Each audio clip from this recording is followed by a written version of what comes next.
Have you ever wondered why your friend in one country complains of scorching heat, while another, far away, shivers through an unusually bitter winter? It feels like our planet is telling two different stories at the same time. One story is of fire, cracked earth, relentless sun. The other is a tale of ice, biting winds, snows that arrive too early and stay too long. How can this be? How can one planet be getting both hotter and colder simultaneously? It's a cosmic puzzle, written in the winds and the waves. The answer isn't two separate problems, but one immense story that connects us all.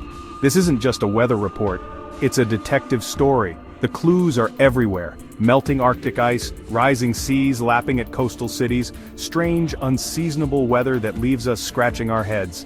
We hear global warming and expect everything to get warmer, but the truth is more complex and far more fascinating.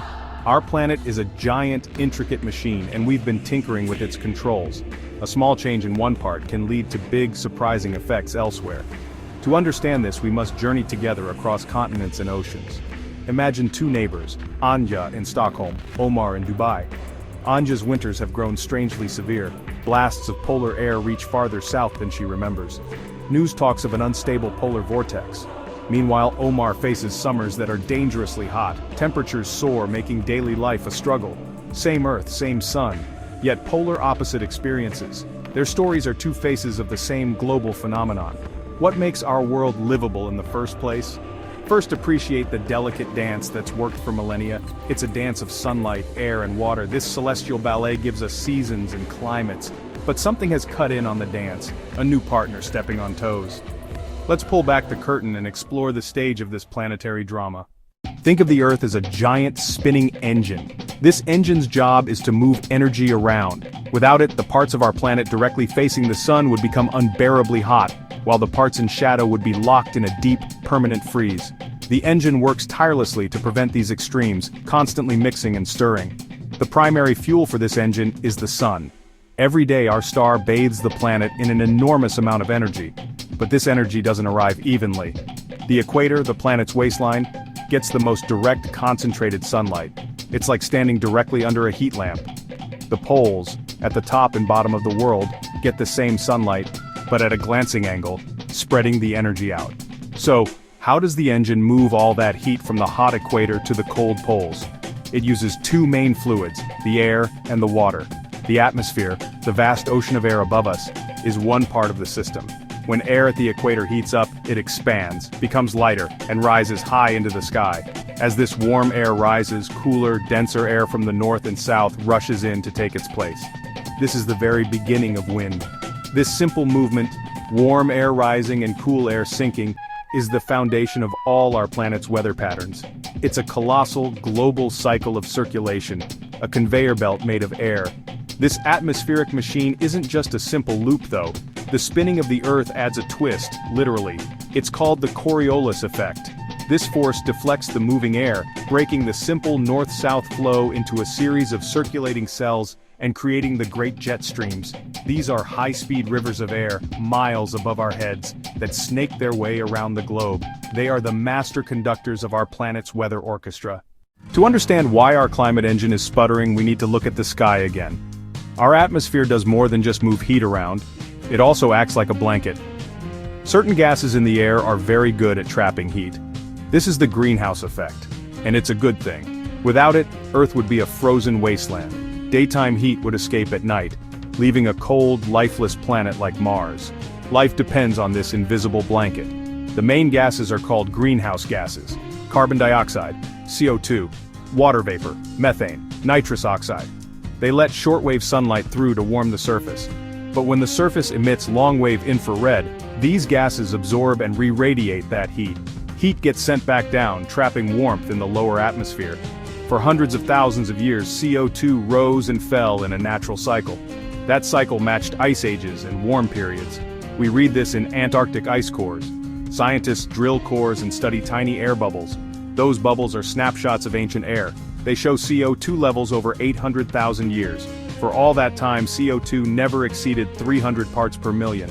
The balance was perfect. The greenhouse effect was tuned just right, not too hot, not too cold, just right for liquid water and complex life. The blanket's thickness allowed civilizations to develop, invent agriculture, build cities, all assuming a predictable climate. But about 200 years ago, with the Industrial Revolution, humanity began changing the chemistry of the air. We started adding to the blanket. The Industrial Revolution was powered by burning things: coal, oil, natural gas. These are called fossil fuels because they come from compressed ancient plants and animals. They're incredibly rich in carbon. When we burn them to power our cars, to generate electricity for our homes and to run our factories, we release that stored carbon as carbon dioxide. Today it's over 420 parts per million, and rising. We've, in a geological blink, altered our atmosphere. We've thickened the planet's greenhouse blanket like never before. That trapped heat is added energy driving the Earth's climate engine, making it run hot and erratic. Let's return to our friend Omar in Dubai. His experience is becoming common in many parts of the world, especially in regions that are already hot and dry. In the Middle East, South Asia, parts of Australia, heat waves are becoming more frequent, more intense, and longer lasting. Temperatures that were once considered extreme are becoming the new summer normal. These aren't just uncomfortable, they are deadly. They push the limits of what the human body can tolerate, especially for those who must work outdoors or who lack access to air conditioning. In Pakistan, pre-monsoon heat waves have seen temperatures climbing above 50 degrees Celsius, or 122 degrees Fahrenheit. These extreme heat events have devastating consequences. They can lead to widespread crop failure as plants wither in the relentless sun. They put an immense strain on water resources, which are already scarce in many of these regions. They also overload power grids as everyone turns on their air conditioners at once, sometimes leading to blackouts when people need cooling the most. The story of heat is a story of compounding crises, where one problem makes another one worse. Consider the Mediterranean region.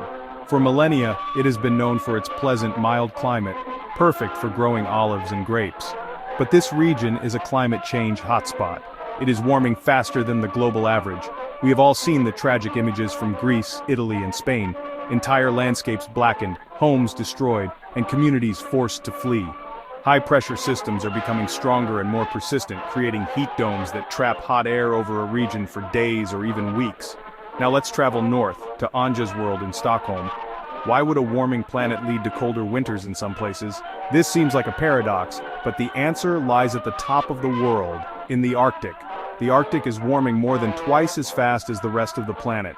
This phenomenon is called Arctic amplification. As the region warms, the bright white sea ice, which reflects sunlight back into space, melts away. It is replaced by dark ocean water which absorbs sunlight and heat, causing even more warming and more melting. It's a dangerous feedback loop.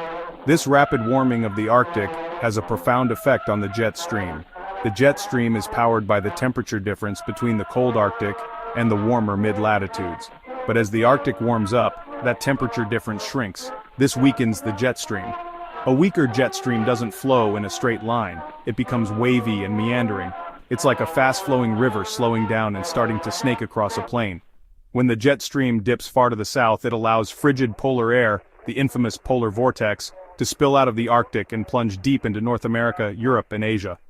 This is why Anja in Stockholm might experience a bitterly cold winter. The refrigerator door at the top of the world has been left ajar, and the cold air is rushing out. Texas experienced a catastrophic deep freeze in 2021 when the polar vortex dipped unusually far south, causing massive power outages. Europe has also seen severe winter storms and cold spells linked to this same phenomenon.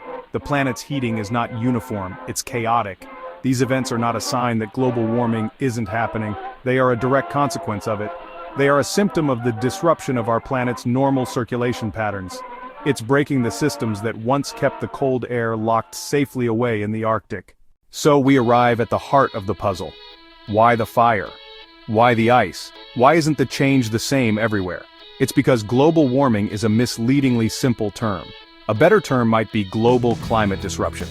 The planet is not a simple billiard ball that just gets warmer all over. It's a complex, interconnected system of systems. Push someone standing still, they stumble forward. Push someone spinning on ice skates, they fly off unexpectedly. Our planet is the spinning skater. The push is the extra energy from greenhouse gases. The predictable, stable spin has been disrupted. Now it wobbles. Some places are thrown into extreme heat, others are sideswiped by blasts of displaced cold. Geography plays a huge role. Land heats and cools faster than water. Continental interiors get the most extreme swings. Mountain ranges can block airflow. Ocean currents and jet streams matter. A slight shift in the Gulf Stream's path could cool Europe massively, even as the rest of the world warms. Regions are tied together across thousands of miles. You can't judge global climate from your window. Local weather does not equal global climate trend. One cold winter doesn't disprove planetary warming, it's often a symptom of that warming. The same force, a thickening greenhouse blanket, causes scorching heat waves and unseasonable cold snaps. The story of our planet can feel overwhelming. We have tinkered with a machine of immense power and complexity, and we are now living with the unpredictable results. It is a story of disruption, but the story is not over. The final chapter has not yet been written. We possess the ingenuity to find a new way forward. The path forward begins with stopping the thickening of the blanket. This means transitioning toward clean, renewable sources of energy. The power of the sun, the wind, and the Earth's own heat offers us a way to power our civilization without changing the chemistry of our sky. This transition is already underway. The cost of solar and wind power has plummeted. We are seeing an explosion of innovation in battery storage, electric vehicles, and energy efficiency. We know how to do this. It requires will, investment, and global cooperation. We must also become more resilient.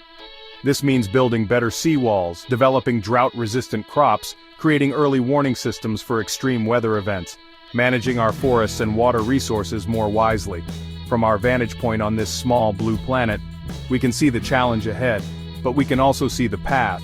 It is not a story of doom, but a story of choice.